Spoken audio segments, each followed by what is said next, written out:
Sneakers and Cleats, You're gonna want this the one. podcast.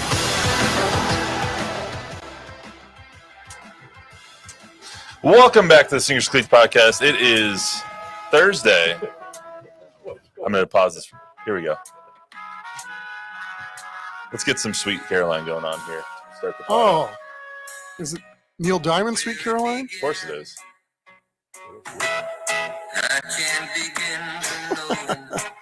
All right, Red Sox fan, you're showing your colors today. I mean, how do you start off a pod about opening day without a little bit of Neil Diamond? Without a little I bit can of think of Sweet a million Caroline? other ways, like put me in, coach. I'm ready to play. That's way better than Sweet Caroline. Okay, way better than Sweet Caroline. When I think Sweet Caroline, I think opening day. I just think bump, bump, bump. That's all I think I have about when I that- hear I that. have song. that. thing. That's a great thing. So good, so good. I have that drop here too. I put that on. Well, You know, can that's coming later. mix a lot. Yeah, I worked on this. Welcome back to this podcast. It's Thursday, March 27, 183. Chuck McTinnick, Matt, here to talk about opening plus a little bit of breaking Wemby news to first. However, it is opening day, one of my favorite day sports calendars. So this podcast will be about that. Chuck, how are you today? Great, Matthew. How are you doing? I'm doing wonderfully. As always, subscribe to the YouTube channel, Fox SA, download, rate, review the podcast. If you're so inclined, helps us out a lot. Planned on talking about all opening day today. Astros Rangers reviews, how their seasons go after off-season change, really, especially with the Astros on the Astros side of things, losing two of their best hitters willingly. Two of their best hitters, I might add. Plus, since baseball is one of the oldest, most nostalgic sports we have, we're going to talk memories that we have on either opening baseball memories, favorite ballpark food to eat and go to the ballparks. And talk about, but first, right before we came on, some Wemby news. So a reporter that covers the Spurs in San Antonio is a French reporter, Maxime Albin. I apologize for butchering your name if I just did. Tweeted out at 12:15. Wembanyama was recently expected to undergo surgery from the deep vein thrombosis in his shoulder. French national team announced it today, adding he's hopeful he will participate in Eurobasket tournament summer. Quote, he's motivated part of the team. So this is the first time I heard that he was going to have a surgery. We are looking to confirm that with the Spurs through other sources, but figured putting it out there now that this seems to be a reality.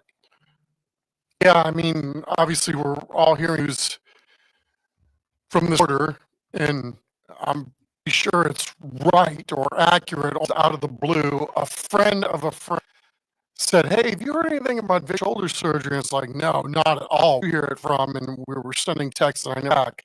So when I saw this just moments walked in, it's like, wow, interesting how collide, right? And I heard something about this. Yeah, was way too much going on.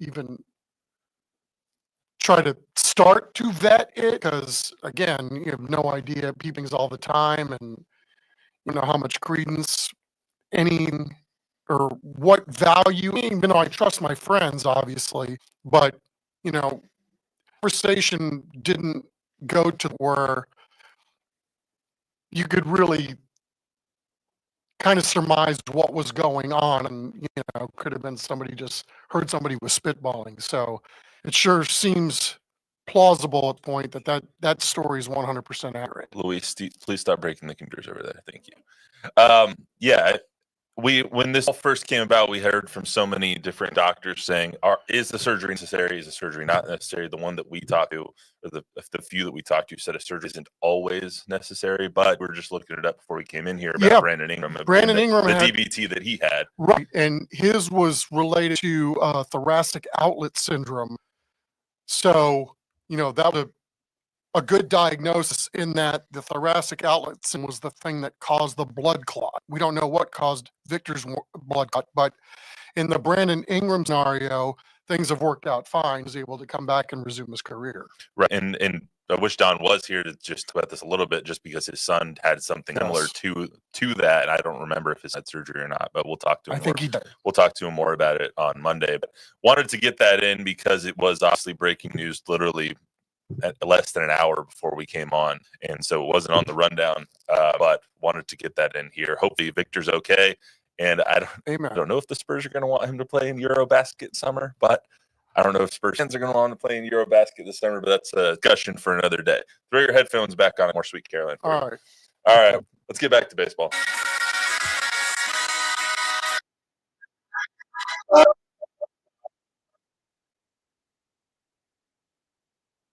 Good. So good. So good. See, I went on high. See? It's in my nature to go. It's always taking the high road, Chuck. Anyway, so this is your opening day gift. I have trivia for you. So we're going to throw trivia today. The trivia question is not that hard. I think you'll probably be able to get it. Which team? Based on what you're wearing? Which team? I will give you a hint. It's not the Red Sox. Okay. Which team has the best all-time winning percentage on opening day? I'll just go with the Yankees. It is not the Yankees. They have played over 130 opening day games. They are fourth. Really? Yes, they are fourth. You have another guess? Oh, I really don't. It is in the NL. The Dodgers? They are fifth. Wow. In the National League, huh? National League East. Oh, wow. The Phillies? Nope. Wow. I know. It should be. It is the Mets. No kidding. The New York Metropolitans. Who knew? Shout out to Gibbons. I believe they're 41-20 on opening day in their existence. 651 win percentage. Well, guess who they play today? Who do they play today? The Houston Astros. Oh, there you go. See, the Mariners are second with a 604 winning percentage. The Orioles are third with 593. Yankees 570, and the Dodgers at 556. So, okay, the Mets very on opening day. We'll see if they are against the Stros today with Framber Valdez on the bump. So, let's get to opening day. I want to talk about memories first because that's my favorite part. That's one of my favorite things about baseball. I think why baseball has the appeal that it does because it's like the traditional nostalgic game. It's the America's pastime for the longest time, and so. Chuck, your favorite baseball memory doesn't have to be opening day, just a baseball memory. What is your favorite in your extensive life? I don't know. The one that comes to mind is Tuffy Rhodes on opening day. The Cubs hit 3 home runs. I'm thinking this might be the only home runs he all year. And I forget the year. It was sometime in the 90s. But there have actually been a couple of guys that have had 3 home days, and I can't remember them all. George Bell, the Blue Jays, was one of them, but that have had 3 homer days on opening day. So it's quite unusual to have a 3-homer game, period. Mm-hmm. 2 or 3 on opening day seems a little odd. Wasn't it Heron who tied Babe Ruth with his first home run on opening day? It was like 1960 something. I think he tied Babe Ruth 714. With a home run on opening day. I don't think that was opening day, but I could be wrong. I just remember where it was when that happened. There you go.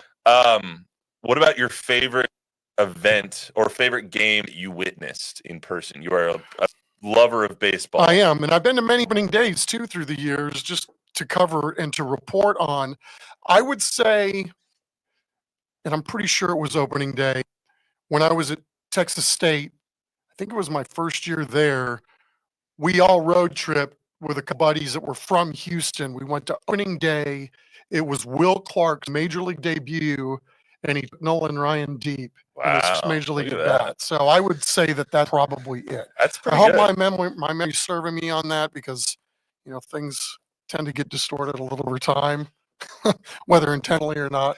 Bob, are you a big baseball fan? Do you have any baseball memories that you'd like to share?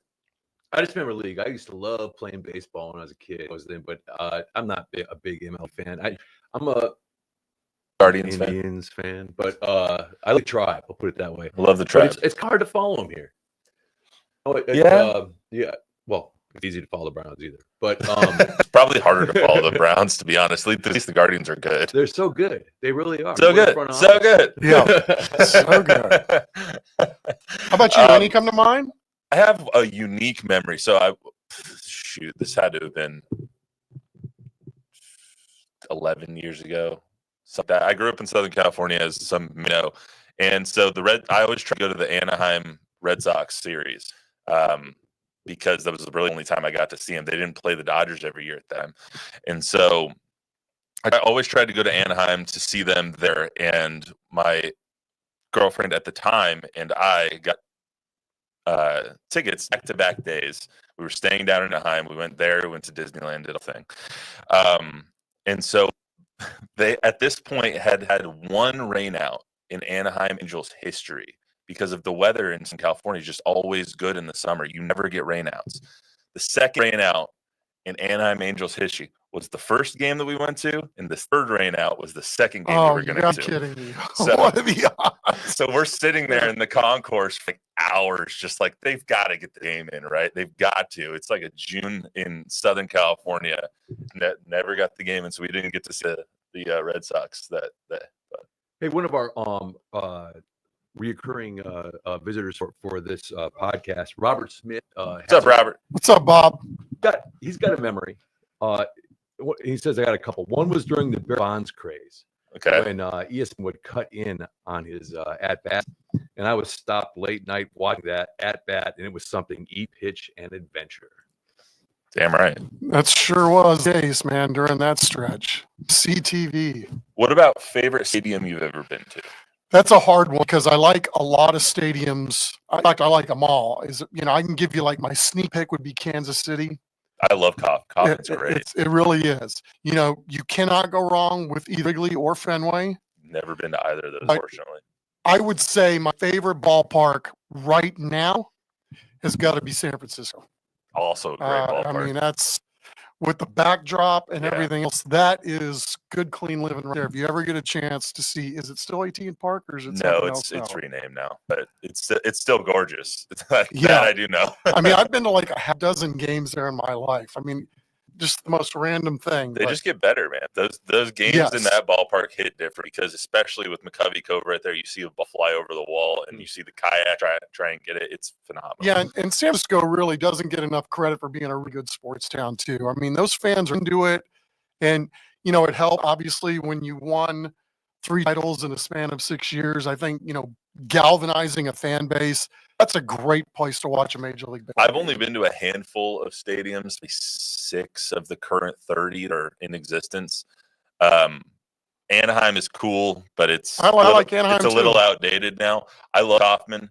I love Busch Stadium too. That's another good one. Busch Stadium in St. Louis, phenomenal. Especially with the backdrop, you have that. There's this huge apartment building, like literally in the backdrop. It's called the Ballpark Apartments, and it's like $8,000 for one of the penthouses that you can see all the game. It's ridiculous. One of the few parks I have not been to, but from everybody that I've talked to that's basically done the circuit of seeing ballparks, Pittsburgh is the one that is apparently you need to go to. Also, and it's a bucket lister thing. Well, I mean, I'll add it to the bucket list today. It's one of those things.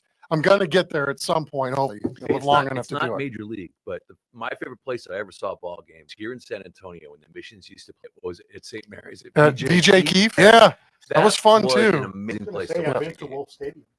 Wolf Stadium's just the only place you can go. There you go. You've been to Wolf, you've been to them all, right? Exactly. What other ones have I been to? Globe Life is just new. I don't love the stadium aspect of it. I'm not a huge domed baseball stadium fan. Like, baseball's an outdoor sport for me. It has to have no roof on it. I'm with you on that. I mean, it's nice to have the roof if there's a threat of rain, obviously, so you can get the game in. Seattle's fantastic. Dodger Stadium has its charm too. Yeah, that's fair. If you get burned while you're out watching a baseball game, did you actually go see a baseball game? That's like you got to be out in the sun, just baking with a beer and a hot dog in your hand, and just you're set for life. Best baseball stadium food. What is your go-to if you're going to a concession stand? Go-to at the. Well, you have a hot dog or a brat. You get a brat. It's really good in Milwaukee, and obviously whatever you like to drink along with it. But I feel I can't go to a ballpark if you don't have a bag of peanuts. It's a great, they usually give you way too many. So you can give some to the people behind or to the people that you're with. And it's a great way to kind of, make some friends while you're in a nice environment. I was at a baseball game with my mom at Globe Life, and I got a bag of peanuts, and I'm just shelling them and eating and watching the game and stuff like that. She's like, are you really going to go through that whole bag of peanuts? I almost finished this entire big bag of peanuts. I was like, really impressive, actually. My first time to Fenway Park, we bought multiple bags of peanuts. And we had this really nice lady in front of us, and husband, wife, hopefully was there. And they turned around and politely asked if we could put the peanuts away because one of their children had a peanut allergy. I was thinking, okay, yes, of course we acquiesced and we did it. But I'm thinking, geez, then this is probably the last place you want to take a kid. Right? I mean, at least they asked. They were nice, and obviously, we're not the monsters. You start throwing 13 Mockingbird. Throwing him a kid. I was going to ask favorite thing to drink, but I heard my answer's pretty. I'm not. I like beer. I'm not going to make any about that. And I think everybody knows that about me. They don't serve German beer at the ballpark.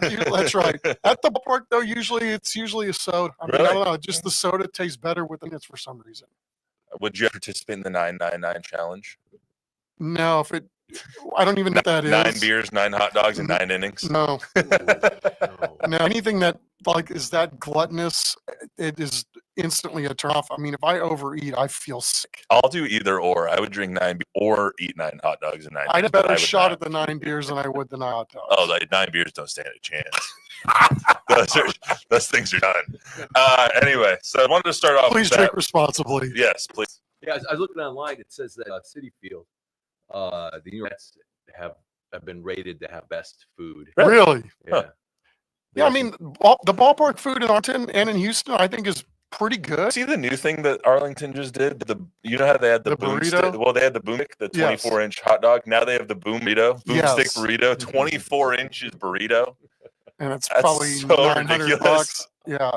I mean, I'm down, but it sounds horrible. Also, I don't like nacho cheese, and apparently it's filled with nacho cheese. So, but is that really cheese? No, but it's okay. It's nacho made in the lab. Nacho blech. Anyway, so let's get to some actual baseball. So the major storyline into baseball season is Dodgers. They have the payroll in baseball by not that wide of a margin because Shohei Ohtani's money is only $2 million on their books this year, $68 million deferred for like 15 years after he's done. But they have the highest payroll in baseball. They have loaded up with numerous superstars, especially on the pitching staff with other guys now, and Blake Snell buying his offseason, and they have Kirby Yates now at the back end of the bullpen, and Roki Sasaki, who is the all-everything Japanese phenom that actually came over really deep because of some weird transfer rules. And then they have Yamamoto, who I totally messed up that name, and then of course Shohei Ohtani. So are they the new? You're just all over the place, Luis. Are they the new evil empire of the baseball? Because the Yankees for so long, and you have Steinbrenner saying it's hard to keep up with them. When you have Steinbrenner saying that you can't keep up somebody because of how much they're buying people, there's a little bit of an issue. But like Kirby Yates is a prime example. Anybody could have had Kirby Yates, and then look how long he had to wait just go find a deal. So, I don't know. It's hard for me to hate the Dodgers, and it's hard for me to say that is bad for the game or this is going to be the team they hate.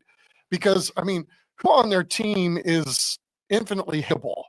I can't think of really one guy, and that's fair. Normally, back in the day, if you didn't like the way that Albert Bell played or, Reggie Jackson or, whoever you didn't like because they were, they're too much personality or they played too hard, or they didn't play quote unquote the right way, or whatever it was, maybe there'd be a little bit more of a target.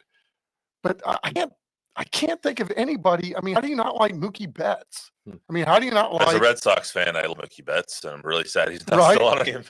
Or some of the guys that they've had, like even Peterson, and we were lucky a few years ago. We went to spring training and we were getting preview stuff for Big League Weekend when the Rangers would have somebody in to play a couple of games in the Alamo, and it was really a lot of fun. And, even during spring training, you get a chance to see what an organization is like, what the players might be like. And I mean, just nothing but gold. Doc Peterson was a rookie that year. We did something with him out there. And then when he got to the Alamo Dome too. And so it's kind of cool to, see that guy have a career as long as he's had. Now he's with the Rangers too. Yeah. And, if you got a sense for him being a fun-loving guy, you don't know what they're like when they're a sage-old veteran, but from all the reports, it seems like this guy he's going to be a real glue guy in that clubhouse. To your point, when it comes to the Dodgers not really having hittable players, Freddie Freeman. Right. I love Freddie Freeman. Right. Shohei Ohtani, never done anything besides we'll put the gambling stuff with his translator and stuff aside, or his interpreter aside. He's not eminently hateable. He's the best player of my generation, probably. Yes. Of everybody's generation. Yeah, I mean, Blake Snell is a little crotchety, but I mean, we know him very well. I mean, all these guys seem like good dudes that have just been put together a super team, and now they're tasked with going to break the all-time wins record and going to win the World Series with the shortest odds since in the last 25 years. It's just when you put this many stars and you pay this much money to this many players, and you basically, like, anytime there's a headline grabbing free agent or the one grabbing them, I think it makes the team as a whole hateable. Mm-hmm. But I don't think they have eminently hateable players now. That's fair. I mean, it's why we all hated the Yankees forever, right? Oh, they got more money than anybody else. And they were winning all the time. Well, they were, yes. But I mean, since the era of, teams that have decided to do differently than the teams that spend a lot of money, it's not worked out extremely well for the Yankees. They've always been relevant, but, to punch through and win it, when you have 20, the Astros in their way for most of the decade. I mean, when you have it's just going to work like that. Like, if you win a lot, eventually people are going to want to see you lose. The Chiefs, it has happened. With the Patriots, it happened. With the Yankees, it happened. Luis, I don't know what you mean, but it's sounding weird in my ear.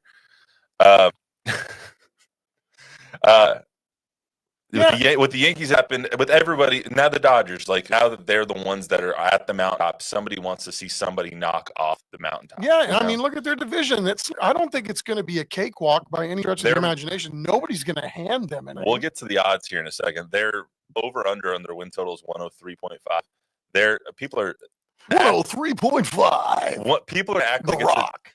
I'm sorry. People are going to act like it's a disappointment if they don't break the Seattle Mariners win record of 116, and think that that's just insane. Winning 103 games is an achievement in of itself, but winning 116 is absolutely bonkers. So if they don't get to that mountaintop and people view it as a disappointment, it'd be crazy. However, I do think that it's fair to hate this team because of what they've done. You got a villain somewhere, right? Exactly. That's fair. I'm with you. You have 29 teams. Well, let's call it 27 because the A's and the White Sox don't count. You have 20, and Rockies for that matter. You have 26 teams trying to knock off the Dodgers here. So let's talk about Astros and Rangers here for a second, and do kind of the AL West. So I have a couple questions here. Can the Rangers my major question for the Rangers is, can they get back to 2023 offensively? They were the best offense in baseball in 2023 for a reason. Can they do it again? I don't know. There's a lot of question marks, right? I mean, Adolis hit really, really well this spring, right?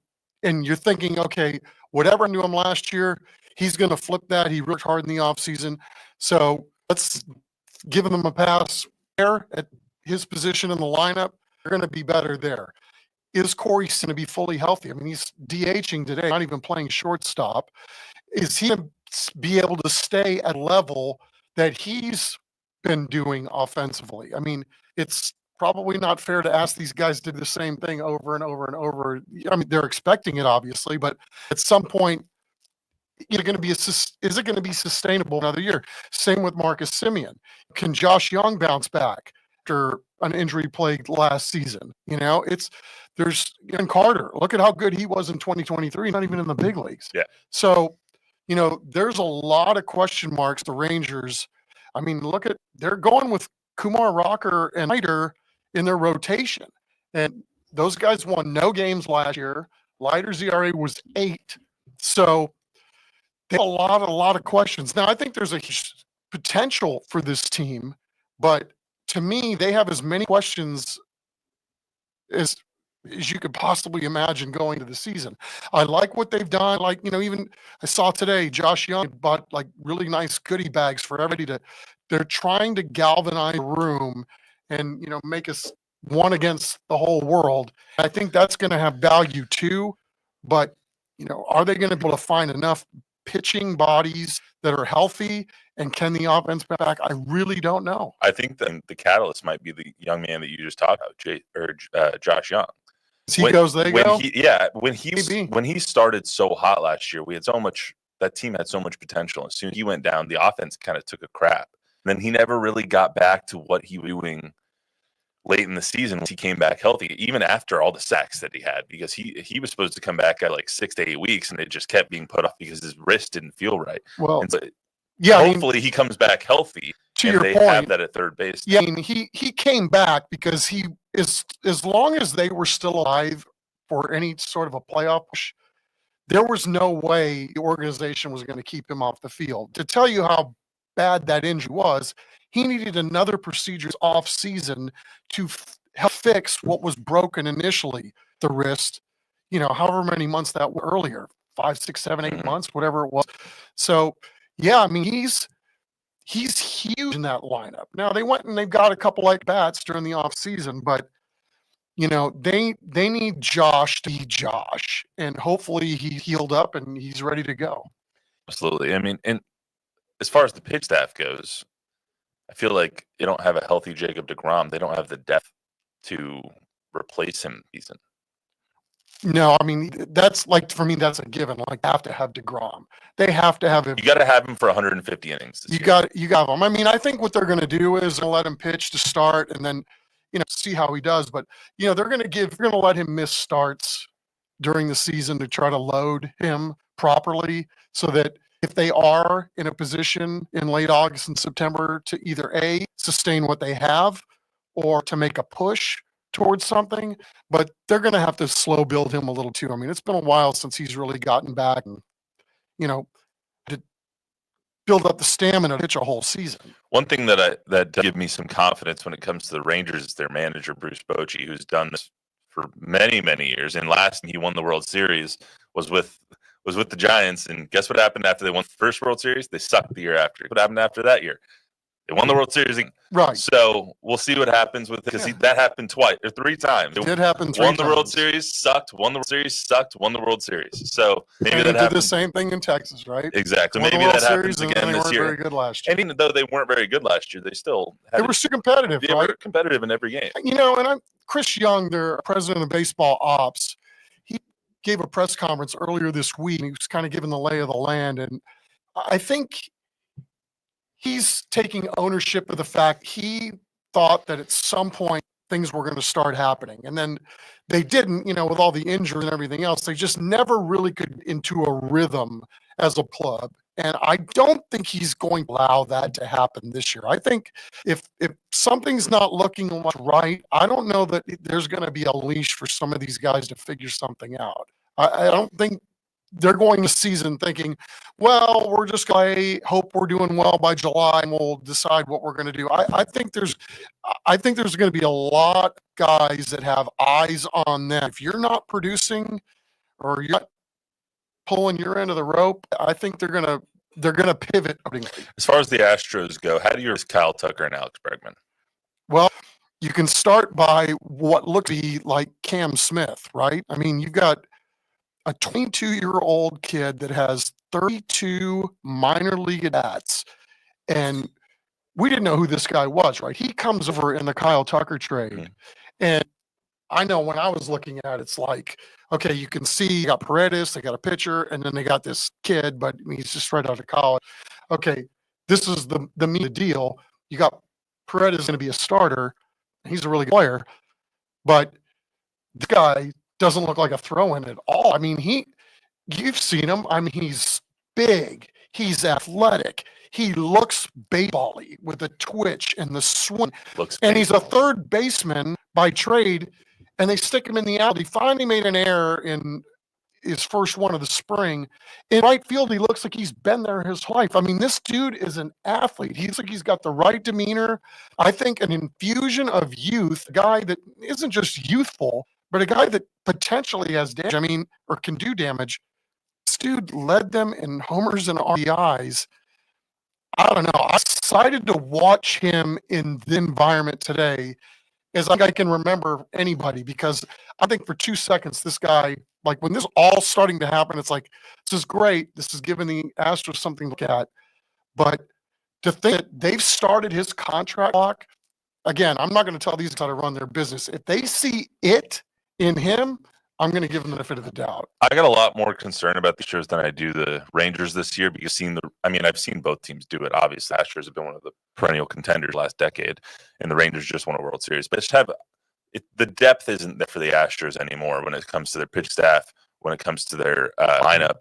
You're putting Altuve at 30-some-odd years old in left field, where he looks like a fish out of water 100% for entire spring training. Like, you would literally come in jokingly and say, has Altuve made an error today? Because it seemed like every single day he was making an error in field. It's, I don't want to pick on the guys. I believe he's, right there on the top of the Hall of Fame if he isn't there already. But, I mean, he's not even able to make the throws back in the infield on the fly. He can't hit the cutoff end. So with that, and with his nuanced, is that outfield is left, not an easy place to play. I think he's going to get better, but at what cost, right?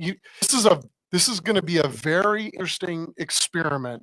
I feel more comfortable with Tom Smith learning right field than I do Jose Altuve learning the left field position. So the Astros and the Rangers have a win total of about 86.5 according to Caesar Sportsbook. That's where I'm going to get all my odds today.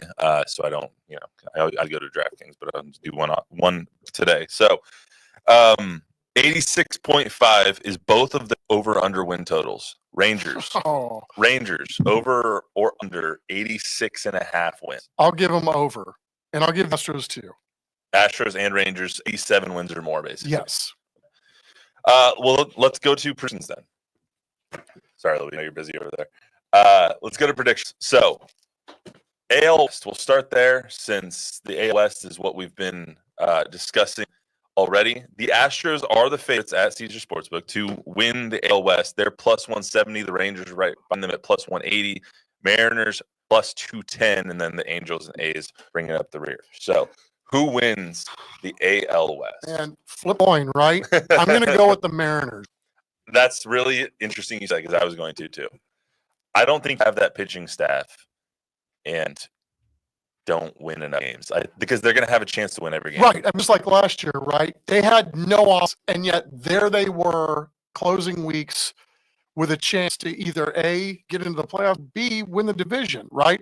I know that they did enough offensively to get better. Hopefully they've addressed some things internally that maybe we're going to have to play differently this year in order to score runs. I don't know what that looks like, but you give me those 5 starters, Bryce Miller, shout out Bryce Miller. Shout out, New Braunfels unicorn Bryce Miller. So that's as good of a starting staff as we may have seen. I don't know if I can ever think. I mean, even if you go back to the 90s Braves, which really, really damn good. The depth, I don't know that they had 5 guys like that. Well, they had 5. Well, yeah, Maddox, Smoltz, and Maddox, Smoltz, Clavin. There was one other guy too. Yeah, there's a lefty. But in the Dodgers this year have a really good staff, obviously, and that's part of why they're the evil empire now. The Mariners have a better staff than the Dodgers do, and that's really saying something. Bryce Miller, Logan Gilbert, Castillo. Can you imagine these guys got into a playoff situation, what they could do with those arms in a series? If they can score, you wouldn't score. If they can score 5 runs a game, they'll win 100 games. Yes. They're not going to score They won't 5 score 5 runs a game. But if they can score 4, they're going to be in the hunt. Yeah, I mean, that team that pitching staff is so insane. You can have any starter on any given day go 6-7 no-hit shutout innings. Like, it's absolutely bonkers. It really is. So we both go Mariners off the board, which is weird for us. So let's go AL Central. Twins are the favorites at plus 175. Tigers plus 250. Guardians, the Tribe, at plus 320. And for the Royals at plus 340. And then the White Sox at under a pile of crap.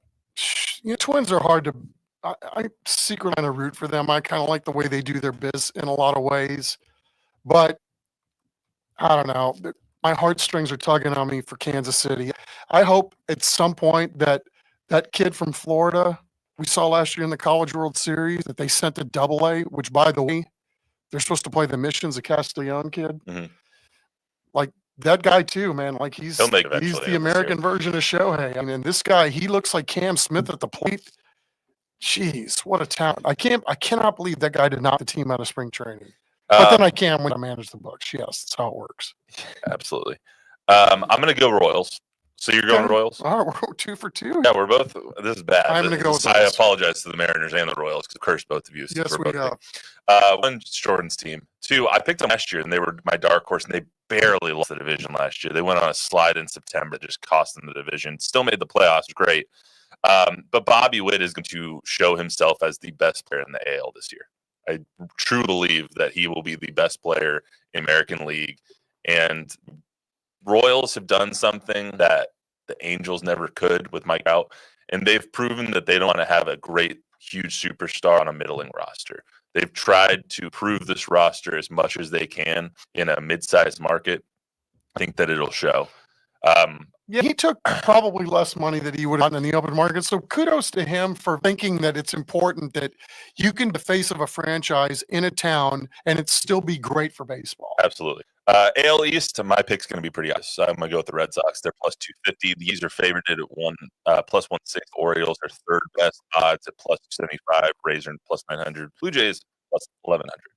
I'm going to go Sox. They have the deepest lineup that they've had in the past 8 years. Their leadoff hitter, Duran, is possibly going to be an MVP consideration this year. If Rafael Devers does board playing or DHing, I think he'll have 40 homers in that and kind of taking that big poppy role. Alex Bregman now in the middle of that line. Trevor Story can stay healthy with big if because he always is hurt since they signed him a couple of years ago.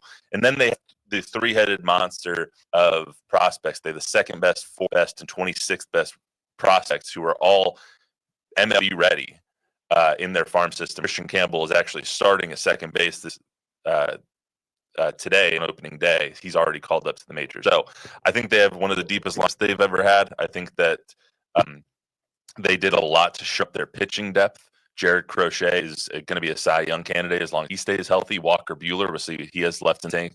Put him beside Brian Bello and Trevor or Hauk. I always forget his name. I always want to say Trevor. They are going to need some bullpen help midseason, but I think they're going to be really, really good. I would like to help you on that, but I obviously don't know anything about the Red Sox. Other than hard for me to pull against Alex Bregman. I would never do that. I look at division and I hope it's anybody but the Yankees. I think, the Orioles would be second. The Yankees are just down. I hope the Orioles too, but the Santander loss is going to be huge for them. And Corbin Burns. Right. So, and they, they'll just stop hitting in September. Yeah. A lot of it too was, we have another young man from New Braunfels. It's right there, smack dab in the middle of their lineup. He got hurt too with a similar injury right after he made All-Stars. So New Braunfels turning out NL All-Stars out there. They have 3 major leaguers now too. Who wins the NL West? I think this one's pretty easy. The NL West. Also, did you give me an actual for the AL East or no? I didn't. I said anybody but the Yankees. I need an actual pick here. All right, I'm going to go with the Orioles. All right, you go to the Orioles. Just said why I don't think they're going to win because I want the Blue Jays to win that division. Yeah, or at least in my prior life. So. NL West. I'm going to go Dodgers. I think it's pretty stupid. Don't go Dodgers at this point. They're minus 700. The sports book is basically telling you 9 times out of 10 the Dodgers are going to win the division. Well, I'm just not. Yes, I'm 100%. It would be silly to pick against the Dodgers as we sit here today, knowing what we know about all these teams. But something tells me it ain't going to be as easy as they.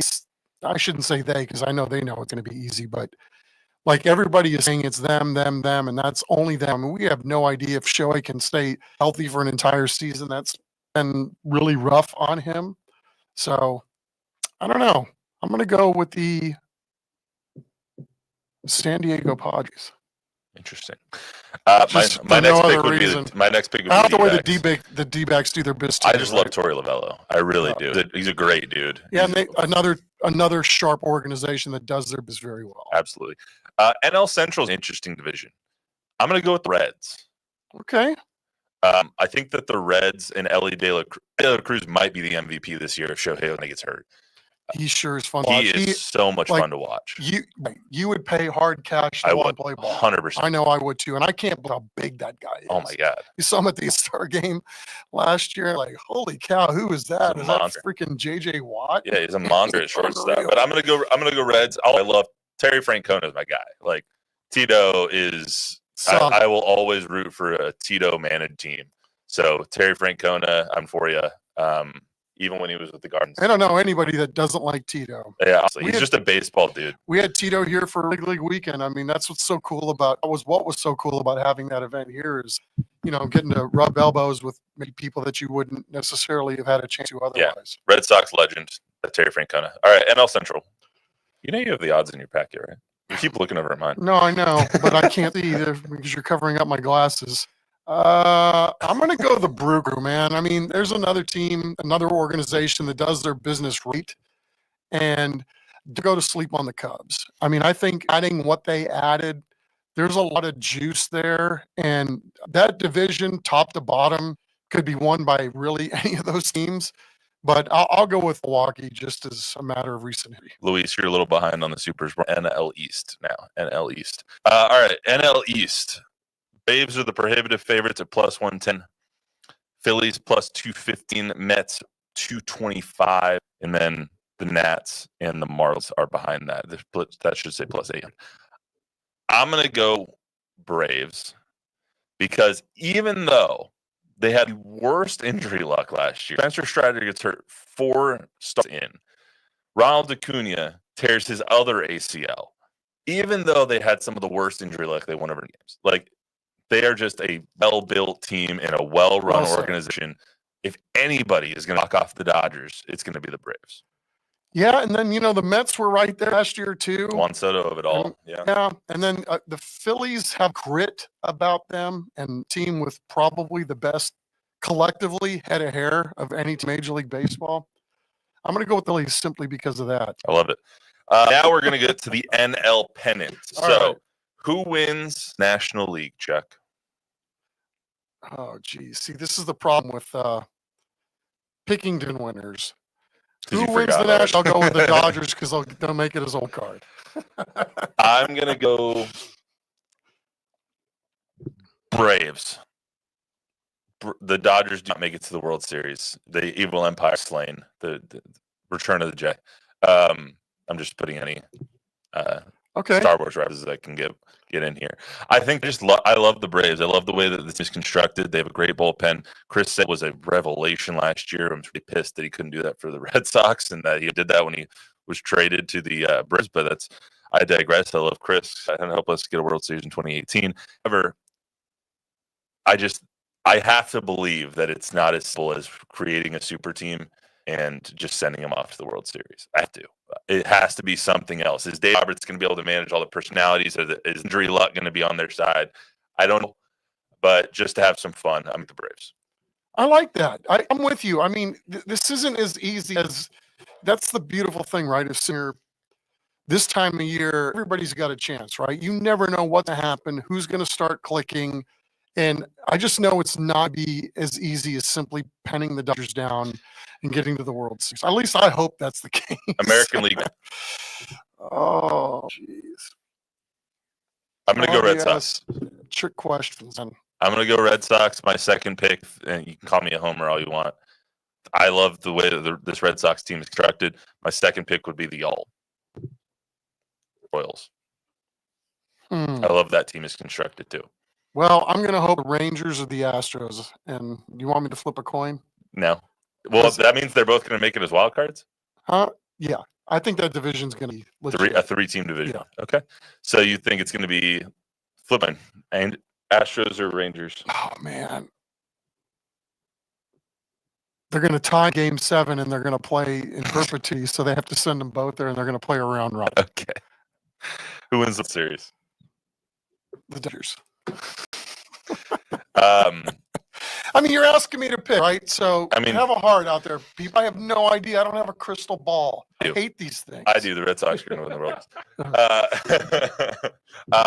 I have a Red Sox Braves World Series. I think the Red Sox pull it out if they stay healthy. I think they actually have the best team in the AL. And if the Dodgers get knocked off by the Braves, which I'm also predicting, I think the Red Sox have a better team than the Braves do. So I'll just the Sox. It's a complete homer pick, but that's all right. I haven't been able to pick the Red Sox for anything in like 5 years, so I'm really happy that they actually have a decent team.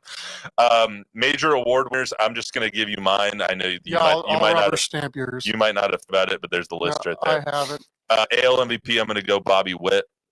NL MVP would be stupid to choose anybody but Shohei Ohtani, especially if he pitches this season.